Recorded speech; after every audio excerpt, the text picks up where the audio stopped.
J'espère sincèrement que vous êtes en forme, que la santé au moins ne vous fait pas défaut, car côté actualité, on est servi. Cette affaire, croyez-moi, ce n'est pas une simple péripétie. Elle fait déjà couler rivière d'encre, et ce n'est qu'un début, l'encre n'a pas fini de sécher que déjà d'autres flots s'apprêtent à déferler. Ce scandale, à mes yeux, c'est le révélateur ultime, l'évidence incontestable, il n'y a plus rien à attendre d'Abdelmadjid Tebboune. L'impasse a un visage et c'est le sien. Tant que ce monsieur trône au sommet de l'État algérien occupant chaque recoin du pouvoir, il n'y a plus de futur envisageable, aucun espoir, aucune évolution envisageable, rien à entrevoir même à l'horizon le plus lointain. Laissez-moi clarifier les faits. Il y a 2 semaines à peine, un homme nommé Saada, ou peut-être Saad, peu importe, a été jeté derrière les barreaux. C'était le 27 novembre 2025. Il a 79 ans, frôle les 80, une bougie de plus qu'il soufflera au tout début de 2026. Bref, un vieillard. À peine plus jeune que Tebboune lui-même, c'est dire à quel point ils sont de la même génération. Et ce n'est pas un homme en pleine forme, il traîne une pathologie cardiaque sérieuse, bien connue des médecins qui le suivent étroitement depuis un bon moment. Depuis l'an 2023, il se bat pour une chose simple, récupérer son passeport. Oui, ce document qu'on lui a confisqué sans justification claire, il le réclame en brandissant des dossiers médicaux, en multipliant les démarches, les requêtes, les preuves. Tout ça pour un seul objectif, rejoindre son fils, un médecin installé en Europe, afin d'y recevoir des soins adaptés, des soins dignes, des soins qui lui permettraient de vivre ses dernières années avec un peu moins de douleur, un peu plus d'humanité et surtout de réduire le risque d'un départ brutal sans préparation. Car sa santé, il faut le dire, est dans un état alarmant. Ce qui rend l'histoire encore plus absurde, voire surréaliste, c'est ce qui s'est passé exactement 2 semaines plus tôt, le 12 novembre 2025. À cette date, Abdelmadjid Tebboune, le même qui vient d'enfermer Saada, a décidé de libérer Boualem. Oui, Boualem. Même génération, même tranche d'âge, 80 printemps au compteur. Sauf que lui, côté santé, ce n'est pas vraiment l'hécatombe. On l'a vu en grande forme, parfaitement pris en charge en Algérie où il résidait déjà depuis un moment. Certes, il a eu un cancer de la prostate, mais apparemment maîtrisé, contrôlé, quasiment derrière lui. Rien de tragique, rien de critique. Juste un petit nodule de babiole médicale qu'il a lui-même qualifié de pas bien grave. 2 trucs tranquilles, disait-il avec ce ton léger qui lui colle à la peau. Bref, Boualem allait très bien, merci pour lui. Et pourtant, on l'a laissé partir officiellement pour raisons humanitaires. On lui a ouvert les portes pour qu'il puisse aller recevoir des soins à l'étranger, des soins dont franchement il n'avait pas plus urgemment besoin que d'une promenade de santé. Mais voilà, pour lui, on a déroulé le tapis. Pour Saada, on a fermé la grille. On parle bien du même pouvoir, du même homme à la tête de l'État, du même Abdelmadjid, qui décide aujourd'hui d'enfermer un vieux journaliste malade affaibli par les années, pendant que 2 semaines plus tôt, il relâchait un écrivain du même âge au nom de la sacro-sainte humanité. Vous voyez, le délire, c'est une forme de grand écart mental, une incohérence à couper le souffle, une absurdité institutionnalisée. En vérité, ce que cela dit très clairement, c'est que les soi-disant motifs humanitaires ne pèsent pas bien lourd face aux caprices du président. La santé, l'âge, la dignité humaine. Tout cela devient secondaire quand il s'agit de décider qui mérite la liberté et qui mérite la cellule. En réalité, ceux qu'il fait enfermer, il ne les voit même plus comme des êtres humains. Pour lui, ce sont des pions, des outils à manipuler, des symboles à briser, des épouvantails à agiter, ou des souffres-douleurs à qui il règle ses comptes. Voilà la triste vérité. C'est pour cette raison qu'il ne suffit plus d'analyser les actes, il faut plonger dans l'esprit de ce dirigeant. Car le mal algérien aujourd'hui trouve sa source dans une faille psychologique chez Abdelmadjid, et je pèse mes mots. Ce n'est ni une attaque personnelle, ni une insulte déguisée, encore moins une diffamation. C'est un constat lucide fondé sur des éléments concrets. Ce que j'essaie de comprendre, ce n'est pas l'homme dans sa vie privée, mais bien le personnage politique, celui qui incarne l'État, qui parle au nom de la nation. En tant qu'individu, je n'ai rien contre lui. Au contraire, je lui souhaite même la paix. Mais le président, le chef symbolique de la République, c'est lui que j'observe, c'est lui que j'interroge. Il suffit d'observer de près le parcours d'Abdelmadjid depuis son accession au sommet de l'État, et plus encore depuis qu'il rêve d'un second mandat pour déceler un fil rouge dans son comportement, la dérive autoritaire. Chaque geste, chaque décision, chaque posture trahit un même schéma. Qu'il s'agisse de son rapport brutal aux journalistes, de sa manière de museler les figures de l'opposition, de marginaliser les voix issues de la société civile ou même de traiter avec suspicion certains acteurs étrangers ou binationaux tout chez lui, révèle une même obsession du contrôle absolu. Son approche des libertés publiques, hostile, sa gestion des droits individuels méfiante, sa conception de la démocratie verrouillée. Quant à la gouvernance, elle n'est rien d'autre qu'un monologue où lui seul parle, décide, tranche. Alors non, ce n'est pas seulement une question de style politique, c'est bien plus profond que ça. On a affaire à un trouble psychique documenté connu sous le nom de syndrome d'Ubry, un mal qui touche ceux que le pouvoir enivre jusqu'à les faire perdre tout sens de la mesure. Et chez Abdelmadjid, les symptômes sont devenus son mode de gouvernance. Il faut être honnête, le nom de ce syndrome, peu de gens en Algérie l'ont déjà entendu. On n'en parle quasiment jamais. Et pour cause, dans notre société, la psychologie, tout comme la psychanalyse, est souvent reléguée au rang de supercherie. Chez nous, quand l'âme souffre, on ne consulte pas un thérapeute. On va voir un taleb, on récite des versets, on fait une rokia. Le mal est chassé à coups d'eau bénite et de prière. Quant aux psychologues, ils sont regardés avec suspicion comme s'ils pratiquaient une science étrangère importée d'un monde occidental, jugée incompatible avec la foi dominante. Ce n'est qu'au stade terminal de la souffrance mentale, quand la douleur devient trop visible, qu'on daigne frapper à la porte d'un psychiatre. Celui-là, on le tolère un peu plus parce que lui, au moins, il peut prescrire des médicaments. Mais dans l'ensemble, ces disciplines restent largement marginalisées, vues comme des bizarreries élitistes. Je parle ici de la tendance générale du regard global porté par la majorité de la société algérienne. Évidemment, il existe une frange instruite cultivée qui leur accorde crédit et légitimité, mais c'est une minorité éclairée dans une mer d'ignorance involontaire. Dans le domaine de la psychologie, cela fait maintenant plusieurs années qu'un certain trouble est étudié de près, en grande partie grâce à un homme au parcours peu banal, David Owen. Ce nom ne vous dit peut-être rien, alors petit rappel. David Owen, c'est un neurologue britannique de formation, mais qui a aussi navigué dans les eaux agitées de la politique. Un médecin devenu ministre. Il a occupé d'abord le poste de ministre de la Santé au Royaume-Uni entre 1974 et 1976, avant de prendre la tête du ministère des Affaires étrangères de 1977 à 1979. Mais ce n'est pas tout.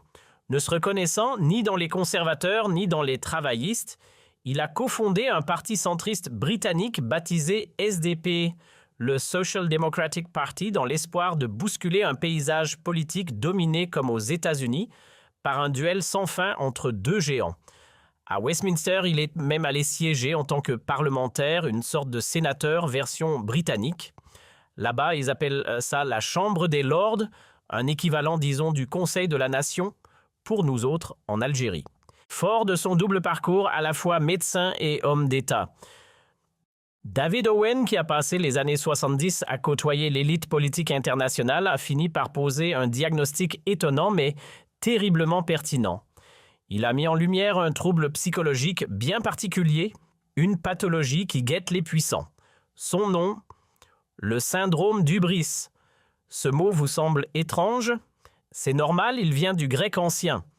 Hubris, dans la Grèce antique, désignait un excès, un débordement d'orgueil, une arrogance tellement démesurée qu'elle franchissait les limites de l'humain pour tenter de flirter avec l'illusion divine.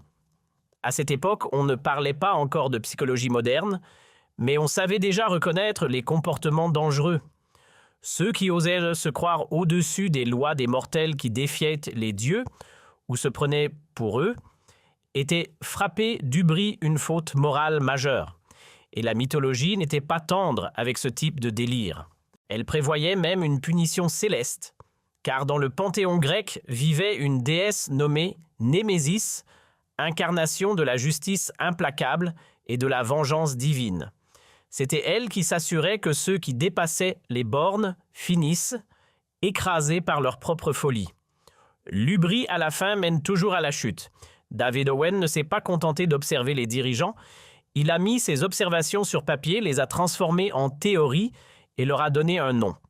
Dans le jargon psychologique, ce phénomène porte désormais plusieurs appellations. On parle d'ivresse du pouvoir de délire de toute puissance, ou plus précisément du syndrome d'hubris. Ce n'est pas une simple lubie. Ce trouble est étudié sérieusement comme une véritable défaillance du fonctionnement psychologique. Il ne s'agit pas officiellement d'une pathologie mentale répertoriée dans les manuels médicaux, mais il s'en rapproche dangereusement, car ce dérèglement peut engendrer des comportements profondément destructeurs, aussi bien pour la personne atteinte que pour ceux qui gravitent autour d'elle. C'est ce qu'on appelle, dans certains milieux cliniques, la maladie du pouvoir. Grâce aux recherches approfondies de David Owen, on connaît aujourd'hui les 14 traits qui permettent d'identifier un individu frappé par cette ivresse autoritaire. Écoutez bien, car c'est là que tout s'éclaire. Première alerte. La relation à autrui est entièrement basée sur la domination. Pas de coopération, pas de dialogue, uniquement du rapport de force. Le besoin de contrôler devient vital, presque obsessionnel. Ensuite viennent un narcissisme profond, un ego surdimensionné qui ne tolère ni critique ni contradiction. S'ajoute à cela une empathie quasi inexistante, comme si les émotions des autres n'étaient qu'un bruit de fond. L'image qu'il renvoie devient une obsession. Il veut paraître parfait, supérieur, inébranlable. Même sa manière de parler trahit ce besoin de supériorité avec des tournures précieuses, volontairement hautaines. La suite est encore plus inquiétante, une confiance en soi sans bornes, une vision de soi-même comme une sorte de messie, investi d'une mission quasi divine et enfin, une impulsivité dangereuse où chaque décision peut surgir dans l'instant sans filtre, sans recul. Voilà les 14 clous du cercueil du syndrome d'hubris. Les recherches de David Owen ne sont pas restées lettres mortes. Il a non seulement publié ses analyses, mais il les a rendues accessibles à tous en les exposant dans plusieurs ouvrages clairs et percutants. Résultat. De plus en plus de spécialistes en santé mentale reconnaissent aujourd'hui ce trouble comme un sujet à prendre au sérieux. Pourquoi? Parce qu'il ne s'agit pas d'un simple trait de caractère, mais d'un déséquilibre qui peut provoquer des accès de violence, troubler l'ordre public et même devenir un ferment de dérive collective. Maintenant, si l'on applique cette grille de lecture au fonctionnement actuel du pouvoir en Algérie, le constat est sans appel. Les symptômes du syndrome d'hubris y sont tous réunis un par un, comme sur une checklist médicale. Le président Tebboune semble n'envisager le rapport à l'autre que sous l'angle du bras de fer. Pour lui, gouverner signifie imposer. Son réflexe premier, réprimer. Et pour ça, il a les pleins pouvoirs, l'armée, la justice, les services de sécurité. Tout est mobilisé pour neutraliser, enfermer, faire taire. Et là où ce syndrome devient glaçant, c'est dans l'absence totale d'empathie. Pas une once de compassion. Pas même pour un homme de 80 ans affaibli, malade du cœur qui devrait inspirer respect et sollicitude. Rien. Zéro. Le cœur du régime lui bat au rythme du contrôle, pas de l'humanité. Chez Abdelmadjid Tebboune, l'humilité n'a visiblement jamais franchi le seuil du palais présidentiel. Le pouvoir, c'est lui. Les décisions, c'est encore lui. La légitimité, n'en parlons même pas tout, converge vers un seul homme. Et il ne s'en cache pas. Récemment, face à la polémique née du vote controversé en faveur d'une résolution américaine sur Gaza et la Palestine, la présidence algérienne n'a pas publié un simple communiqué, non, c'était une véritable leçon d'autorité. Une mise au point imposée pour rappeler à tous que Monsieur le Président détient l'unique télécommande. Lui seul décide, lui seul tranche. Et bien sûr, lui seul a raison. Ce culte de l'autorité s'accompagne naturellement d'un amour exacerbé pour son propre reflet. Tebboune vit dans une bulle où l'image qu'il renvoie compte plus que la réalité elle-même. La critique même la plus constructive devient une offense personnelle. Il ne supporte pas qu'on ose rayer le vernis. Sa popularité, son aura, son prestige, tout doit briller impeccable, jusqu'au surnom qu'il chérit comme un trophée, Ami Tebboune. Il ne veut pas simplement être respecté. Il veut être aimé, adulé, entouré d'un halo affectif presque affecté. Ce n'est plus un chef d'État, c'est un personnage en quête permanente d'applaudissements. Parmi les symptômes les plus voyants de ce syndrome, il y a cette tendance assez spectaculaire à se surestimer. Chez Tebboune, c'est même devenu un art. Il est convaincu d'avoir réponse à tout, d'être capable de tout gérer, de tout décider sans jamais se tromper. Quand il fait incarcérer quelqu'un, ce n'est pas arbitraire, c'est une mission sacrée. Il se voit comme un guide éclairé, une sorte de prophète moderne de la nation algérienne. Dans sa tête, c'est clair, l'Algérie, c'est lui. C'est lui qui la sauve. C'est lui qui la remet sur les rails. C'est lui l'unique rempart contre le chaos. Dans ses discours parfois à peine voilés, le sous-texte est évident. Sans lui, le pays aurait sombré. Et s'il devait disparaître demain, peut-être que l'Algérie s'effondrerait avec lui. Tebboune ne se voit pas comme un président, mais comme une mission divine incarnée. Autre trait qui ne laisse aucun doute, son impulsivité. Elle s'invite dans ses interventions, ses interviews, ses sorties publiques. Il ne réfléchit pas toujours avant de parler, ou s'il le fait, c'est pour mieux frapper. Il lui est arrivé de lâcher à la télévision nationale des mots d'une rare violence. Traiter quelqu'un de bâtard devant des millions de téléspectateurs, ce n'est pas un simple écart de langage. C'est une insulte lourde, crue, brutale, un manque de respect flagrant, une faute de goût de savoir-vivre. Mais ce n'est pas simplement de la vulgarité, ce n'est pas de l'impolitesse de comptoir, non, c'est un réflexe impulsif, un accès incontrôlé. Et c'est bien cela le plus inquiétant, car cela ne relève pas juste de l'éducation, mais d'un trouble du comportement. On pourrait citer encore bien d'autres symptômes, mais arrêtons-nous sur celui-ci, son intolérance viscérale à toute forme d'opposition. C'est flagrant, c'est constant, c'est même devenu sa marque de fabrique. Cette haine du désaccord, David Owen, ce médecin devenu homme politique, l'a identifié comme un des piliers du syndrome d'hubris. Et dans le cas de Tebboune, c'est un cas d'école. Il suffit qu'un activiste ici ou à l'étranger évoque son nom avec un brin de critique pour qu'il s'emporte comme un volcan. Il suffit d'une vidéo d'un mot de travers et le couperet tombe, mandat d'arrêt internationaux, peine de prison, condamnation en série. Ce n'est plus de la gouvernance, c'est de la vengeance. Tebboune ne tolère pas qu'on le conteste. Il ne supporte pas qu'on ose lui répondre. Il veut le silence autour de lui, une obéissance muette, une scène sans figurant. Il est persuadé que la République, c'est lui. Que les règles sont faites pour les autres, mais qu'il en est exempté. Il agit comme si ce qu'il pense est forcément juste, comme si ce qu'il veut est automatiquement bon pour tout le peuple algérien. Lui seul sait ce qui est bénéfique pour la nation. Et si vous n'êtes pas d'accord, alors vous êtes une menace à éliminer. C'est exactement ce que décrit le syndrome d'hubris, une obsession du pouvoir, une certitude de détenir la vérité absolue et une incapacité pathologique à accepter la contradiction. Là, on dépasse clairement le cadre de la répression classique. On n'est plus dans le registre de la dictature standard, celle qui emprisonne ses ennemis déclarés. Non. Ici, c'est autre chose. C'est du jamais vu, qui en pleine possession de ses moyens peut sérieusement justifier l'emprisonnement de Saïd B. Ce monsieur n'a pas dénoncé de scandale de corruption. Il n'a pas touché à la famille Tebboune. Il n'a pas mis en doute la légitimité du président. Il n'a pas parlé d'argent ni de comptes cachés. Il n'a même pas évoqué l'Algérie d'aujourd'hui. Non, il a simplement parlé d'un autre temps, celui de Ben Bella, celui des premières années après l'indépendance. Rien de contemporain, rien de dangereux.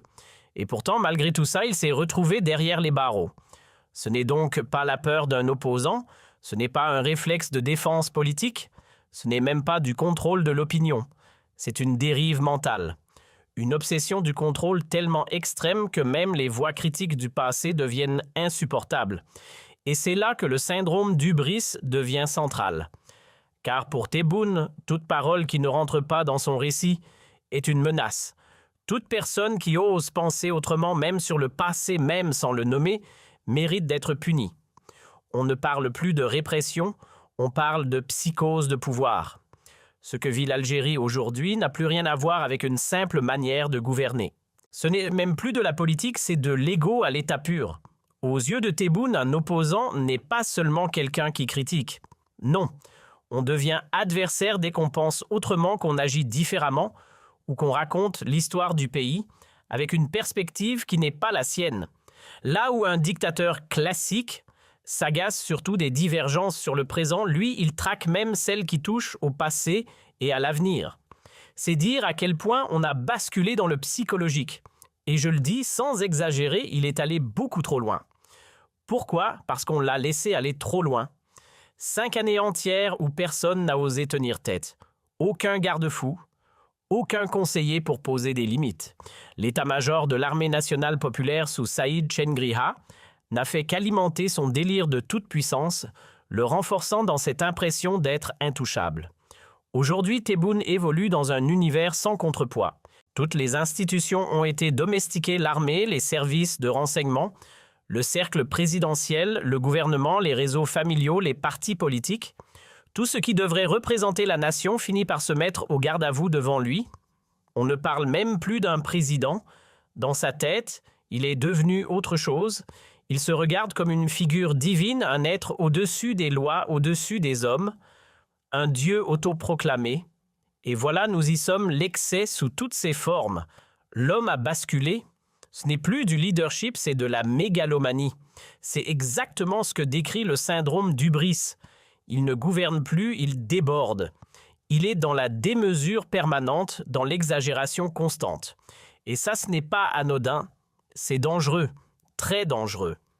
Ce genre de dérive finit toujours par se retourner contre celui qui en est atteint, car il ne s'agit plus ici de charisme, il n'a plus rien du dirigeant inspirant. Ce qu'il incarne désormais, c'est l'arrogance nue. Il y a un monde entre un chef autoritaire capable d'écoute, d'humanité même dans la fermeté, et un homme obsédé par lui-même, bouffi de pouvoir intoxiqué par son propre reflet. Être ferme ne veut pas dire être sourd. Imposer le respect n'exclut pas la compassion. On peut gouverner avec rigueur tout en respectant ceux qui pensent autrement. Mais ce n'est pas le cas ici. Non, on a affaire à une dérive autoritaire hors norme, une caricature de dictature. Abdelmadjid Tebboune, une fois encore, est allé trop loin. Il n'a pas seulement consolidé le pouvoir, il s'est fondu en lui. Et ce que David Owen décrivait dans ses travaux prend ici tout son sens. Car ce syndrome d'ivresse du pouvoir, il l'a vu chez des figures historiques bien connues, Napoléon Bonaparte, Richard Nixon, Margaret Thatcher. Des noms célèbres, parfois même issus de démocraties, mais qui, sous l'effet de leur ego, ont sombré dans l'excès, exactement comme Tebboune. Dans certains pays, les excès d'un dirigeant sont contenus par des contre-pouvoirs solides.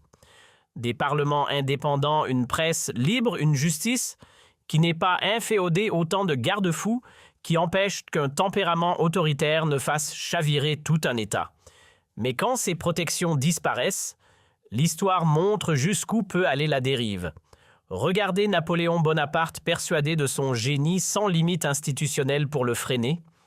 Il a entraîné la France dans la catastrophe, perdu ses guerres, son empire, son trône, avant de finir isolé sur une île perdue loin de la terre qu'il l'avait vu naître. Et c'est précisément ce parallèle qui inquiète aujourd'hui. Beaucoup ont l'impression que la trajectoire d'Abdelmadjid Tebboune rappelle à certains égards celle de Bonaparte, une confiance en soi sans bornes, un pouvoir sans opposition et une direction politique qui, laissée sans retenue, pourrait mal se terminer.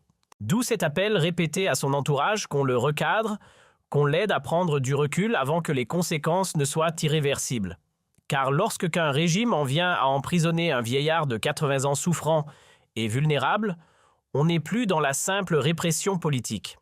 On entre dans une dynamique inquiétante où la logique punitive semble échapper au rationnel, une mécanique de pouvoir qui, si elle continue, pourrait finir par détruire non seulement ceux qui la subissent, mais aussi celui qui l'alimente ainsi que tout ce qui l'entoure.